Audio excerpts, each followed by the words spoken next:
नमस्कार, बहुत बहुत स्वागत है आप सभी का हमारे विशेष कार्यक्रम राम नारायण राम में। मैं आप सभी के साथ हूं कंचन। राम नारायण राम ये कार्यक्रम बहुत ही महत्वपूर्ण है। ये कार्यक्रम बहुत कुछ सिखाता है, ये कार्यक्रम बहुत कुछ समझता और बहुत कुछ समझाता है। इस कार्यक्रम के माध्यम से आप तक मिलता भी है, हर चीज मिलता है। बिल्कुल, इस कार्यक्रम के माध्यम से आपको बहुत कुछ मिलता भी है और इस कार्यक्रम से अगर आप जुड़ते हैं तो निश्चित ही आपके जीवन में, आपके दिमाग में बहुत बदलाव, बहुत परिवर्तन आता है। कार्यक्रम को हम आरंभ कर रहे हैं। हमारे साथ खास मेहमान यहाँ पर जुड़े हुए हैं संतान दल के प्रेसिडेंट शंकर सरकार जी और खास मेहमान संगीता मुखर्जी जी। स्वागत करती हूँ बहुत बहुत आप लोगों का। राम नारायण राम। सबको राम नारायण राम। तो कार्यक्रम को आरंभ कर रहे हैं और एक बहुत ही महत्वपूर्ण विषय पर हम बात करने जा रहे हैं। वैसे तो हर एपिसोड में हम हमेशा से बहुत ही महत्वपूर्ण विषय पर बात करते हैं। आज भी एक ऐसा ही महत्वपूर्ण विषय लेकर आप सभी के समक्ष, आप सभी के साथ मैं यहाँ पर हूँ। प्रेसिडेंट जी, आज मैं आपसे पूछना चाहती हूँ कि बहुत से लोग हैं जो पूजा पाठ बहुत ज़्यादा करते हैं। जैसे अभी हम देख रहे हैं कि कुंभ में अगर जैसे लोग जा रहे हैं तो कई लोग रास्ते में जब आ रहे हैं तो किसी का एक्सीडेंट हो जा रहा है, किसी की गाड़ी पलट रही है, कोई टायर फट जा रहा है। अभी बहुत सारे ऐसे केसेस हमने देखे हैं कि महाकुंभ से स्नान करते हुए जब वो आ रहे हैं तो किसी न किसी हादसे का शिकार हुए, कुछ घायल हो गए हैं, कुछ मुक्ति पा गए हैं, कुछ खत्म हो गए हैं। तो कुछ इस तरह की चीज़ें हमने देखी हैं। तो इसमें लोगों का ये कहना है कि अगर स्नान करने के बाद वो आ रहे हैं, कोई हादसा हो गया है या फिर वहाँ पर जैसे हमने देखा कि हादसा हुआ, वहाँ पर स्टैम्पेड हुआ, कुछ लोग वहाँ पर भी गुजर गए, तो लोगों का कहना है कि ये मोक्ष की प्राप्ति है, ये उन्हें मोक्ष मिल रहा है कि गंगा घाट पर अगर वो ख़त्म हो रहे हैं तो मोक्ष मिल रहा है, या रास्ते में कुछ हो रहा है तो ये उन्हें मोक्ष की प्राप्ति हो रही है। क्या आप इस तरह की चीज़ों का, इस तरह के विचारों का समर्थन करते हैं? तो पागल करेगा तो हमको खुश होगा, ये पागल है। तो 50 करोड़ आदमी वहाँ जाके डुबकी लगाया, पैसा खर्चा किया, समय बर्बाद किया। वो पूरा वो जगह का नाम क्या है जो कुंभ मेला हुआ? इलाहाबाद। इलाहाबाद नहीं, त्रिवेणी। त्रिवेणी नहीं, प्रयागराज। हाँ, प्रयागराज में आज आजू बाजू में जितना आदमी इंसान है सब पॉलिटेट कर दिया, पॉलिटेट हो गया। और मोदी जोगी का दिल अच्छा था, सबको मनोरंजन के लिए खर्चा भी किया, गवर्नमेंट का पैसा, पब्लिक मनी, सरकार का खजाना से पैसा किया। उसमें स्कूल कॉलेज बनाने से तो अच्छा था। प्रयागराज में अगर कोई अनाथ आश्रम बना था, कोई अच्छा नेचर बेस्ड एजुकेशन का स्कूल कॉलेज, मेडिकल कॉलेज बना था, तब तो हम खुद कुछ पैसा देने के लिए तैयार है, अभी भी तैयार है। तो उसमें कुछ होने वाला नहीं है। ना मक्का जाके कुछ मिलेगा, ना वो तारकेश्वर बोल के एक जगह है बंगाल में, वहाँ जाके शिव का कोई आशीर्वाद मिलेगा। शिव का हिस्ट्री देख लो ना, वो अनपढ़ था, पहाड़िया लड़का था, सभी देवता लोग गलत किया। सनातनी हिंदू का जितना देवता लोग है, जितना सभी धर्म का ठेकेदार है, ऐसा कोई बंदा है आके हमको बताएगा जहाँ हम कोई गलती नहीं किया। लाओ, आओ भाई, हमारा काम है, दिखाएंगे, प्रूफ करेंगे क्या क्या गलती किया। आज सबको बोलो मेरे को दिखाने के लिए पहले हम क्या गलती किया। मेरा लॉजिक, हमारा गुरु का लॉजिक, प्रकृति का बात, प्रकृति का लॉजिक, आसमान का कॉन्सेप्ट जो हम लोग बताते हैं, संतान दल बताते हैं गाँव गाँव जाके, मालूम मुझे जिसलिए आया है। और वो काम हम करके ही जाएंगे। जब तक धरती में व्यक्ति मालिकाना रहेगा, जब तक मैन मेड धर्म रहेगा, तब तक हम चैन से बैठने वाला नहीं है। जब तक पॉलिटिकल पार्टी लोग मिलके धरती से व्यक्ति मालिकाना नहीं हटाएगा, ये लोग जनरेशन टू जनरेशन बढ़ेगा, ये कोई बचाने वाला नहीं है, कोई बचेगा नहीं, सब बढ़ेगा। इसलिए जो कॉन्सेप्ट है नेचर का, ये मानो मानो मानो, नहीं तो मरेगा, सब मरेगा। अभी देखो ना केजरीवाल का हाल क्या हुआ, कितना बड़ा बड़ा बात करता था, एजुकेटेड चोर का ही का, कितना एजुकेटेड चोर है, सोचो। बिल्कुल।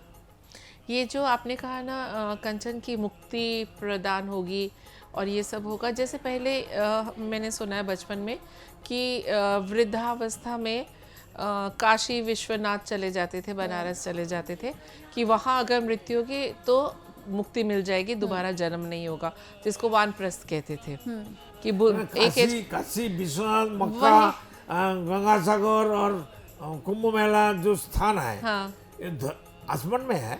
वही तो मैं उसी बात पे आ रही थी। हाँ वो आसमान में तो नहीं है, नहीं धरती का अलग जगह नहीं है, बिल्कुल धरती का अंदर तो है, बिल्कुल एक ही तो धरती है। मेरा शरीर एक है, मेरा पाँव में कोई ऐसा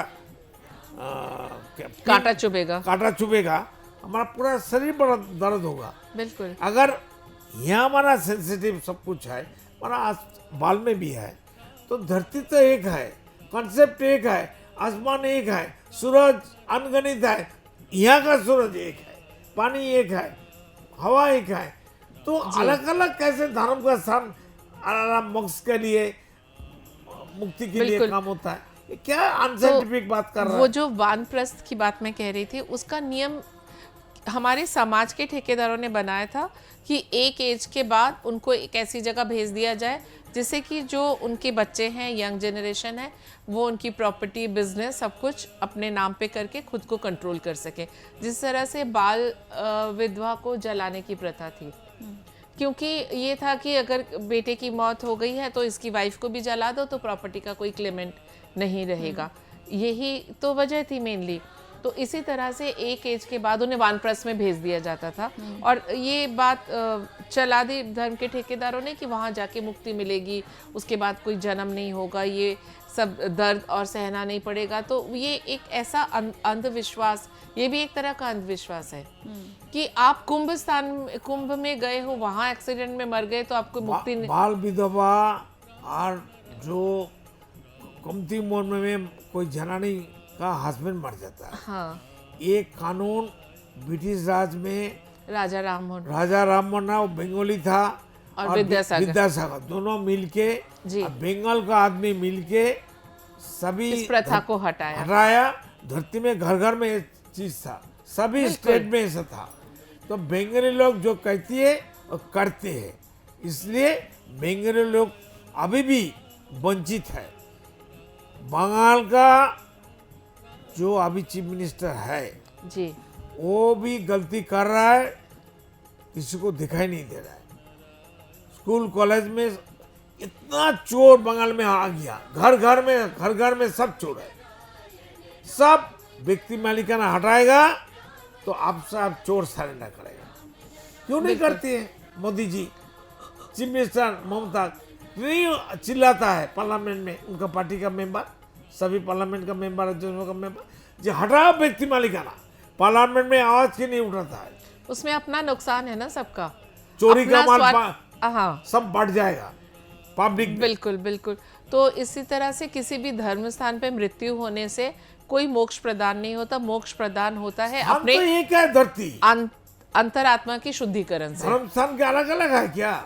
बिल्कुल, ऐसा नहीं है कि एक टेरिटरी इंसान ने बनाई है कि दिल्ली के बाद यूपी, उसमें प्रयागराज, तो ये तो इंसान की बनाई हुई बाउंड्री है, नेचर ने तो नहीं अलग किया। तो कैसे वो शहर मुक्ति देगा और ये शहर मुक्ति नहीं देगा, ये तो हमारी समझ से बाहर है। लेकिन हमने बहुत सारे ऐसे लोगों को देखा है, जैसे अगर मैं अभी की बात करूं तो आपने भी सुना होगा कि एक धर्म से जुड़े ही हैं जिन्होंने कहा कि जो अगर गंगा के पास अगर लोग मर रहे हैं तो वो उन्हें मोक्ष की प्राप्ति हो रही है, जिस पर एक अलग विवाद भी छिड़ गया है। लेकिन ये सवाल है कि आखिर ऐसा होता क्यों है? परमात्मा को तो हम बहुत मानते हैं, कहते हैं कि भगवान है तो सब कुछ है, भगवान देख रहा है, तो क्या भगवान ये चाहते हैं कि हम उनकी पूजा करके आएँ और उसके बाद रास्ते में हमें कुछ हो जाए? एक बात बताइए कंचन, जो प्रयागराज नहीं गए या कुंभ के मेले में नहीं गए, उनका क्या इधर उधर कहीं एक्सीडेंट नहीं हुआ, मौतें नहीं हुई? बाकी पूरे विश्व में कहीं भी कोई बीमारी नहीं हुआ, कोई बीमारी नहीं हुआ, किसी क्या? का भूख नहीं है। तो ये तो एक कोइंसिडेंस है, बिकॉज नेचर का में सबसे कांस्टेंट चीज है चेंज। तो चेंज तो होना ही है, जो पैदा हुआ वो उसकी मृत्यु तय है। कोई बीमारी में बच्चा 6 महीने में भी गुजर जाता है, कोई ऐसी बीमारी लेके पैदा होता है। तो इसका मतलब ये नहीं है कि वो वहाँ पे अगर उस टाइम प्रयागराज के शहर में उसको ये बीमारी लगी होती या कोई इंसान एक्सीडेंट से ऐसे ही वहीं का बाशिंदा मर जाए तो क्या सबकी नहीं, मुक्ति निश्चित है? देखिए, ऐसा नहीं है। एक बात सोचिए, धरती का नीचे गंगा नहीं है, बिल्कुल है, आसमान में पानी नहीं है, गंगा नहीं बिल्कुल है। पहाड़ पर्वत का पानी ही तो गंगा बना हमारे है। शरीर में है। तब गंगा अलग से कैसे चिन्हित किया? पानी ही पानी है, नीचे पानी है, ऊपर पानी है, आसमान बिल्कुल। में पानी है, हवा में पानी है, कहाँ पानी नहीं है? तो धरती का अंदर 3 भाग पानी है, 1 भाग जमीन है, तो भी पानी का कमी हो गया। पानी का जो धर्म है, जो साइंटिफिक लेवल है, वो समता रखता है, उसका लेवल एक है। उसको हीट देगा, वो ऊपर वेपर बन के ऊपर जाएगा। बन के चला जाएगा। उनको सूरज का किरण कम हो जाएगा, वो आइस बन जाएगा, बर्फ बन बिल्कुल। जाएगा। समझे ना? जहाँ का जैसा टेम्परेचर है, तब ये नेचर है बिल्कुल, क्योंकि जो पैदा हुआ है उसकी मृत्यु अनिवार्य है। गंगा अब गंगा वो- में है, हमारा शरीर में नहीं है। हाँ। सबका शरीर में गंगा नहीं है। अगर उनके कर्म अच्छे होंगे, उनकी आत्मा का शुद्धिकरण उन्होंने खुद किया होगा, तो वो चाहे किसी भी शहर में उनकी मौत हो, उनको मुक्ति मिलनी ही मिलनी है। वो उनकी अंतरात्मा उन्हीं गवाही देगी इस बात की। ऐसा नहीं है कि आप इतने सारे कुकर्म करके जस्ट बिकॉज आपकी मृत्यु प्रयागराज में हुई है तो आपको माफ़ी मिल गई और आपको एक्सीलेंट वाली रिपोर्ट कार्ड मिल गई, ऐसा कुछ नहीं है। धरती आप तो छुप एक नहीं है। सकते। धरती को काट के अलग कर सकता है, एप्पल नहीं जैसा कर काट काट सकते। के हम लोग खा वो सकते हैं। पेपर में ही हो सकता है बस। पेपर कलम में हो सकता है। ये बेवकूफ वाला बात है ना। सब पढ़े लिखे आदमी है, एजुकेटेड है, एजुकेटेड गवर्नमेंट है। बिल्कुल। जैसे एक और प्रश्न है मेरा यहाँ पर। हमने देखा है कि लोग बहुत पूजा पाठ करते हैं, बहुत पूजा पाठ अभी फ़िलहाल सिर्फ कुंभ में ही नहीं, हम बाकी जगहों पर देखें, जैसे काशी का भी आपने जिक्र छेड़ा था, तो वहाँ पर भी बहुत भीड़ है। अयोध्या की हम बात करें तो वहाँ पर भी बहुत भीड़ है। सब जगहों पर इस वक्त बहुत ज़्यादा भीड़ है, और जहाँ भीड़ होती है वहीं पर हादसे भी होते हैं। बिल्कुल। लोगों को, मैं ये आपसे जानना चाहती हूँ कि लोगों को आखिर हुआ क्या है, क्योंकि एक ही समय पर सब जगह इतनी भीड़, सब जगह इतना विश्वास कि परमात्मा के पास सब लोग पहुँच रहे हैं, ऐसा ये मैन मेड कॉन्सेप्ट है। कि मैन मेड कॉन्सेप्ट को खत्म करना है। अगर सूरज बोलेगा हम थोड़ा पूजा करेंगे, जे देवता का पूजा करेंगे, भगवान का पूजा करेंगे, अल्लाह का पूजा करेंगे, सूरज कहेगा हम मक्का में जाके थोड़ा क्या हज करेंगे, हज करेंगे, उम्रा का क्या बोलते हैं, उम्रा उम्रा। करेंगे, तो धरती का हाल क्या हुआ? पानी बोलेगा हम थोड़ा मक्का में जाके हज करेंगे और गंगा में डूब लगेंगे, हवा कहेगा, और पानी बोलेगा हम गंगा का साथ मिलेंगे, अपना काम छोड़ के। अपना काम छोड़ के। और संगम, गंगा कैसे संगम करेगा?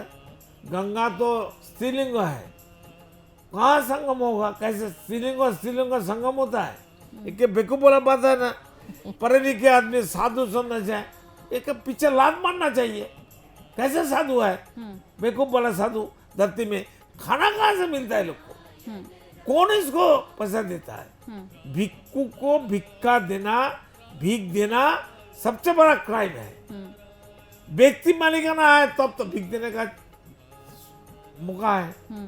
व्यक्ति मालिकाना हटाओ ना भाई, आसमान में कोई मालिक नहीं है। ये कॉन्सेप्ट जस्टिस लोग को, पढ़े लिखे को, ईमानदार आदमी को, अच्छा आदमी को समझने क्यों नहीं आ रहा है? ये लोग सब गोल गोल बात करता है, पागल है क्या? इसलिए अगर सूरज पूजा करने लगेगा, पानी पूजा करने लगेगा, हवा पूजा करने लगेगा, धरती पूजा करने लगेगा, तो हम लोग का हाल क्या होगा? प्राणी का, पेड़ पौधे का, मछली का, ये लोग का क्या हाल होगा? धरती का हाल क्या होगा? ये जो आपने कंचन पूछा ना कि अब हर जगह पूजा पाठ बहुत जगह हो रही है, जितने भी धार्मिक स्थल हैं वहाँ पे, पूजा पाठ क्यों? हर धर्म का पूजा पाठ हो रहा है। नहीं, मैं ये कह रही हूँ कि ये सभी धर्म का पूजा पाठ हो रहा है। फिर से वही मैन मेड धर्म और मैन मेड धर्म के ठेकेदारों का किया जा रहा है, क्योंकि इस वक्त जो जिसको कलयुग कहा जा रहा है, इतने ज़्यादा पाप, इतने ज़्यादा गलत काम हो रहे हैं, तो उतना ही ज़्यादा लोग डर के मारे धर्म के पीछे, मैन मेड धर्म के पीछे भाग रहे हैं, और जो उनका अपना असली कर्तव्य है उससे दूर होते जा रहे हैं। देखो, युग 2 है, जो 4 युग है ना, कितना बोलो बताओ? 4 युग, बताओ। सत्ययुग, द्वापर, कलयुग, त्रेता, ये सब मैन मेड। ये भी मैन मेड है। युग 2 है, अंधेरा और उजाला। और अच्छा और बुरा, खुदा और तृष्णा, यही तो युग है। नहीं, इस टाइम लोग ज्यादा बुरा काम कर रहे हैं तो उतना ही ज्यादा पाप धोने भाग रहे कैसे हैं। नेचर को 4 टुकड़ा करेगा? क्या बकवास का बात है। यही तो धर्म के ठेकेदारों ने समझाया है। मारो ना ला तो लोग को, धर्म का ठेकेदार कोई भी धर्म का हो। प्रेसिडेंट, ये जो धर्म के ठेकेदारों ने इस तरह से लोगों के दिल पे ये डर के लिए धर्म को बसा कोई रखा है, हमारा डर नहीं है। वो ही तो निकालना है, उसी लिए तो आप इतना कह रहे हैं स्क्रीन निकलने पे। वाला अभी ठेकेदार तो मोदी है, जोगी है, अमित शाह है। जी बिल्कुल। अभी लालू भी ठेकेदार बन गया था, अभी चोर बन के जेल से निकल के आया। अभी मुलायम सिंह मर गया। जी बिल्कुल। पारिवारिक पॉलिटिकल पार्टी खत्म करो ना इसको। लालू चीफ मिनिस्टर था, अभी बड़ा चोर, अभी छोटा चोर उनका बेटा हो गया। क्या नाम है? अखिलेश। अखिलेश यादव। सब चोर है, सब पॉलिटिकल पार्टी चोर है। क्यों वोट देते हैं लोग को?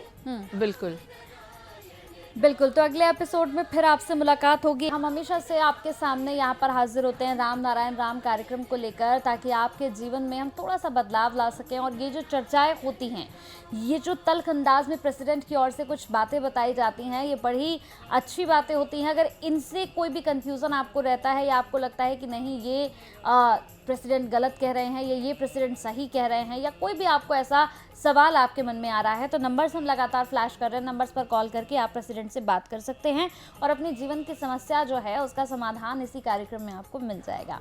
तो वक्त हो चला है समाप्ति की ओर ले चलने का इस कार्यक्रम को। बहुत बहुत धन्यवाद प्रेसिडेंट जी, आपका बहुत बहुत धन्यवाद मैम। राम नारायण राम। सबको राम राम नारायण राम, राम। सबको कल्याण हो जाए, मंगल हो जाए, सबको राम। आप देख रहे हैं हमारा खास कार्यक्रम राम नारायण राम शंकर सरकार जी के साथ राम नारायण रामशाह। यह एक महाध्वनि और बीज मंत्र है। यह सभी समस्या का संपूर्ण समाधान है। आप लोग इन्हें अपना के देखिए मन और दिल में क्या प्राप्त हो रहा है। इस कार्यक्रम का विशेष उद्देश्य इसका प्रचार और प्रसार के साथ ही प्रत्येक मनुष्य की मुक्ति का मार्गदर्शन है और यह आपके दिल की बात है। इस मार्ग पर पुण्य और मुक्ति निश्चित है। इस कार्यक्रम के माध्यम से संतान दल द्वारा चलाए जा रहे श्रेष्ठ सेवाओं से जुड़कर सबके कल्याण के लिए इस नए कार्य का हिस्सा बन सकते हैं और वृद्धाश्रम, गौशाला, गरीब और वंचित बच्चों की शिक्षा का भी सहयोग और समर्थन कर सकते हैं। संतान दल सबका एक ही परिवार है। अकाउंट नेम संतान दल, account number 266505000657, IFSC code ICIC 0002665। पूरी तरह जानने के लिए आप संस्था के फोन नंबर पर संपर्क कर सकते हैं। Phone number 6291342066, 9836073503। Email ID santandal1960@gmail.com।